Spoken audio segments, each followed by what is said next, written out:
Opening സീനില് ഇപ്പൊ ഷിക്കമരുവിനെയും ടെമരിയാണ് കാണിക്കുക.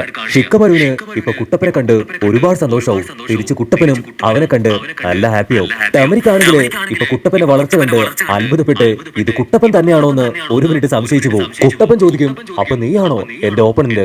അതിന് ഷിക്കമരു കൺഫ്യൂസ്ഡ് ആയിട്ട്, ഞാൻ ഓപ്പണന്റോ? ഞാനൊന്നുമല്ല നിന്റെ ഓപ്പണന്റ്. അത് കേട്ട് ഹൊക്കാഗ് പറയും, നിന്റെ ഓപ്പണന്റ് അത് വാതിലിന് പുറകിലുണ്ട്. കുട്ടപ്പൻ പുറത്തു പോയി നോക്കുമ്പോ അത് മറ്റാരുമല്ല, സാക്ഷാൽ കാക്കാഷി. കാക്കാഷിയെ കണ്ട് ഒരുപാട് സന്തോഷത്തില് ഇപ്പൊ കുട്ടപ്പനാവട്ടെ ആളുടെ അടുത്തേക്ക് എത്തും.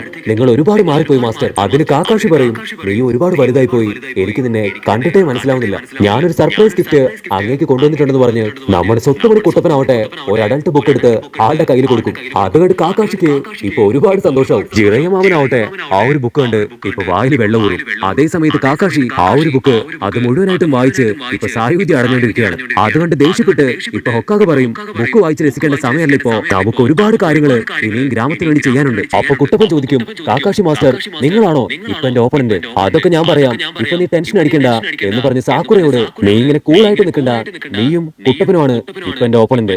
ഞാൻ ഇപ്പൊ തന്നെ റെഡി ആയിട്ട് വരാം ഫൈറ്റ് ചെയ്യാൻ, നിങ്ങൾ രണ്ടുപേരും റെഡി ആയിട്ട് നിൽക്കാനായി കാക്കാഷി പറയും. അതിന് നറൂട്ടോ ഷോക്കായിട്ട്, നിങ്ങളാണോ എന്റെ കൂടെ ഫൈറ്റ് ചെയ്യുന്നതെന്ന് ഇപ്പൊ കാക്കാഷിയോട് ചോദിക്കും. ഷിസും ചിരിച്ചിട്ട് പറയും, നീയും സാക്കുറയും ഒരുപാട് നാളായി ഇപ്പൊ പ്രാക്ടീസ് ചെയ്യുന്നു, നിങ്ങളുടെ രണ്ടുപേരുടെ ലെവല് അത് ഇതുവരെ എത്തിയെന്ന് എനിക്ക് അറിയാൻ സമയമായി. അതുകൊണ്ട് നിങ്ങൾ രണ്ടുപേരും ഇപ്പൊ ഫൈറ്റ് ചെയ്യാൻ റെഡി ആയിക്കോന്ന് പറയുമ്പോ കാക്കാഷി ആവട്ടെ കുട്ടപ്പനോടും സാക്കുറയോടും അല്പനേരം റെസ്റ്റ് ചെയ്യാൻ പറഞ്ഞ് അവനിപ്പോ പുറത്തേക്ക് പോകും. അത് കണ്ട് അസിസ്റ്റന്റ് ചേച്ചി, അവനെന്താ പെട്ടെന്ന് ഓടിപ്പോയി കളഞ്ഞത്, അവൻ എന്തെങ്കിലും കുഴപ്പമുണ്ടെന്ന് ചോദിക്കുമ്പോ അതിന് ഷിക്കമരു പറയും, എനിക്ക് തോന്നുന്നത് ഒരുപക്ഷെ അവൻ ആ ബുക്ക് വായിക്കാനായിരിക്കും ഓടിപ്പോയിരിക്കുക എന്നതാണ്. മാമൻ ചിരിച്ചിട്ട് പറയും, എനിക്കും അങ്ങനെ തന്നെയാണ് തോന്നുന്നത്. ആ ഒരു ബുക്ക് ഈ ഗ്രാമത്തിൽ ഇതുവരെ ആരും തന്നെ വായിച്ചിട്ടില്ല, അതുകൊണ്ടായിരിക്കും ഒരുപക്ഷെ കാക്കാഷി ഇപ്പൊ തന്നെ അത് വായിക്കാൻ പോയിരിക്കാന്ന് ഷിക്കമരു പറയുമ്പോ കുട്ടപ്പനാവട്ടെ അവൻ കിടന്ന് ചിരിക്കാൻ തുടങ്ങും. അത് കണ്ട് ഷിക്കമരു, നീ ആക്ച്വലി സാക്കുറയെ കാണാൻ വന്നതല്ലേ, നിങ്ങൾ രണ്ടുപേരും ഡേറ്റിംഗിനല്ലേ ചോദിക്കുമ്പോ കുട്ടപ്പൻ പറയും, ഞാൻ ആക്ച്വലി ചുനിയൻ എക്സാമിന് വേണ്ടിയിട്ടാണ് ഇവിടേക്ക് വന്നത്. അതിന് ഷിക്കമരു പറയും, ആ ഒരു എക്സാം കണ്ടക്ട് ചെയ്യുന്നത് അത് ഞാനാണ്, മാത്രമല്ല സാക്കുറ ഇപ്പൊ ഒരു ചുനിയനാണ്. അത് കേട്ട് ഇപ്പൊ കുട്ടപ്പൻ ഷോക്കാവും. അവൻ വണ്ടടിച്ച്, ഞാൻ കേട്ടത് ശരിയാണോ എന്ന് അവളോട് ചോദിക്കും. അവൾ ചിരിച്ചിട്ട് അതേന്ന് പറയുമ്പോ ഇവിടെ ഷിക്കമരു പറയും, ഞാനൊരു ചുനിയനായി. കട്ട് ചെയ്താ ഇപ്പൊ സാൻഡ് വില്ലേജ് ആണ് കാണിക്കുക. അവിടെ ദൂരത്തായിട്ട് ആരോ ഒരാൾ നിൽക്കുന്നതാണ്. ആളുടെ അടുത്തേക്ക് ഇപ്പൊ മറ്റൊരാൾ വന്നിട്ട് പറയും, ലോർഡ് കസകക് അങ്ങയുടെ മീറ്റിംഗ് അത് റെഡിയാണ്. ആ ഒരു ലോഡ് അതാരാണെന്ന് നോക്കുമ്പോഴായിരിക്കും മറ്റാരുമല്ല, സാക്ഷാൽ ഗാറ. ഗാറ ഇപ്പോ സാൻഡ് വില്ലേജിന് തന്നെ ഹൊക്കാഗെ മാറിയിരിക്കുകയാണ്. അതുകൊണ്ട് കുട്ടപ്പൻ, ഒരിക്കൽ തീർച്ചയായിട്ടും ഞാനും ഈ ലീഫ് വില്ലേജിലെ ഹൊക്കാഗെ മാറും. കട്ട് ചെയ്ത കാക്കാഷി ആവട്ടെ ആ ഒരു ബുക്ക് അത് വായിച്ചു കൊണ്ടേയിരിക്കുകയാണ്. അപ്പൊ അതേ സമയത്ത് ഇപ്പൊ അവിടേക്ക് മാമനും കൂടെ വന്ന് ആ ഒരു ബുക്കിനെ കുറിച്ചുള്ള അഭിപ്രായങ്ങൾ ചോദിക്കാൻ തുടങ്ങും. മാത്രമല്ല അവര് രണ്ടുപേരും ഇപ്പൊ കുട്ടപ്പന്റെ വളർച്ച കണ്ട് പരസ്പരം അങ്ങോട്ടും ഇങ്ങോട്ടും ഇപ്പൊ കുട്ടപ്പനെ പൊക്കി പറയാനായിട്ട് ആരംഭിക്കും. കട്ട് ചെയ്ത ഇപ്പൊ സാൻഡ് വില്ലേജില് ആ ഒരു വലിയ മീറ്റിംഗ് നടന്നുകൊണ്ടിരിക്കുകയാണ്. അവരുടെ ഇത്രയും കാലത്തെ പ്രവർത്തനം മാത്രമല്ല, ലീഫ് വില്ലേജിനോട് ചേർന്ന് നിന്നുകൊണ്ട് അവർ ചെയ്ത മിഷൻസ്, അങ്ങനെ എല്ലാ കാര്യങ്ങളും ഇപ്പൊ അവരാവട്ടെ ആ ഒരു ചർച്ചയില് അങ്ങോട്ടും ഇങ്ങോട്ടും പറയാൻ തുടങ്ങും. അപ്പൊ യൂറാന്ന് പേരുള്ള വേറൊരുത്തൻ അവൻ എഴുന്നേറ്റെന്ന് പറയും, ഇപ്പൊ ചുനിയൻ എക്സാമിന്റെ സമയമാണ്. അതേ സമയം തന്നെ ഇപ്പൊ മറ്റൊരു റൂമർ കൂടെ ഉയർന്നു വന്നിരിക്കുകയാണ്.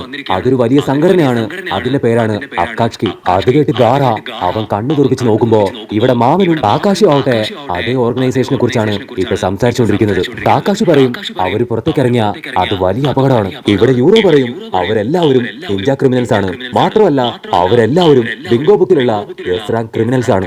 ആ ടീമിൽ തന്നെ ആദ്യത്തെ ആള് ഹിറ്റാച്ചി ഉച്ചിഹയാണ്. അവൻ അവന്റെ ഉച്ചിഹ ക്ലാൻ പോലും തകർത്ത് കളഞ്ഞ് സ്വന്തം പാരന്റ്സിനെ പോലും കൊന്ന വളരെ ക്രൂരനായിട്ടുള്ള ഒരു വലിയ ക്രിമിനലാണ്. അടുത്തതായിട്ട് ദ ബ്രഹ്മാണ്ഡ വില്ലൻ ഒറോച്ചിമാറു. ഇവിടെ കാക്കാഷി ചോദിക്കും, ഈ ഒരു ഓർഗനൈസേഷൻ അവർക്ക് എന്താണ് വേണ്ടത്, എന്തിനു വേണ്ടിയാണ് അവരിതെല്ലാം കാട്ടിക്കൂട്ടുന്നത് ചോദിക്കുമ്പോ ഇറയമാമ പറയും, എനിക്ക് വ്യക്തമായിട്ട് അറിയില്ല, പക്ഷെ ഒന്നറിയാം, അവർക്ക് ആവശ്യം കുട്ടപ്പന്റെ ബോഡിയിലുള്ള ആ ഒരു 9 ടൈൽ ഫോക്സിന്റെ ബ്രഹ്മാണ്ഡ പവറാണ്. എന്തായാലും വലിയൊരു അപകടമാണ് ഇപ്പൊ നമ്മുടെ മുൻപിലുള്ളത്. അതുകൊണ്ട് തീർച്ചയായിട്ടും ഗ്രാമത്തിന് ടൈറ്റ് സെക്യൂരിറ്റി തന്നെ കൊടുക്കണമെന്ന് ഇവിടെ ജിറയമാവും പറയുമ്പോ അതേ സമയത്ത് യൂറോ പറയും, ഈ ഒരു ഇൻഫർമേഷൻ എനിക്ക് കിട്ടിയത് ലെജൻഡറി സെലീൻ ആയിട്ടുള്ള ജിറയയുടെ കയ്യിൽ നിന്നാണ്.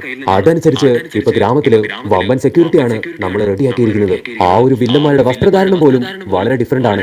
കറുത്ത കോട്ടില് വയലറ്റ് കളറാണ് അവരുടെ ഡ്രസ്സിന്റെ നിറം പോലും. പക്ഷെ ഇതൊക്കെ കേട്ടിട്ടും നമ്മുടെ ഗാറയ്ക്ക് മാത്രം യാതൊരു കുലുക്കം ഉണ്ടാവില്ല.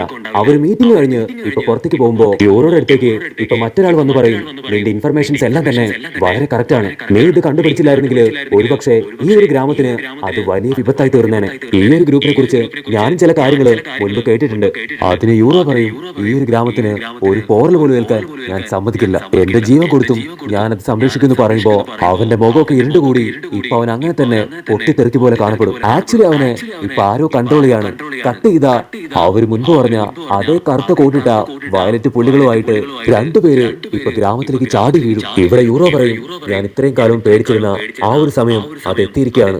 ഇവിടെ സീൻ ബ്ലാക്ക് ഔട്ട് ചെയ്ത ആ ഒരു അക്കാസ്കി ഓർഗനൈസേഷനിലുള്ള അവർ രണ്ടുപേര് ഇപ്പൊ സംസാരിച്ചുകൊണ്ട് മുൻപോട്ട് നടന്നു വരികയാണ്. അതിലൊരുത്തൻ പറയും, ആ ഒറോച്ചിമാറു അവൻ ഒറ്റൊരുത്തൻ കാരണമാണ് നമ്മളെ കുറിച്ചുള്ള ഇൻഫർമേഷൻ അത് ലീക്ക് ആയത്.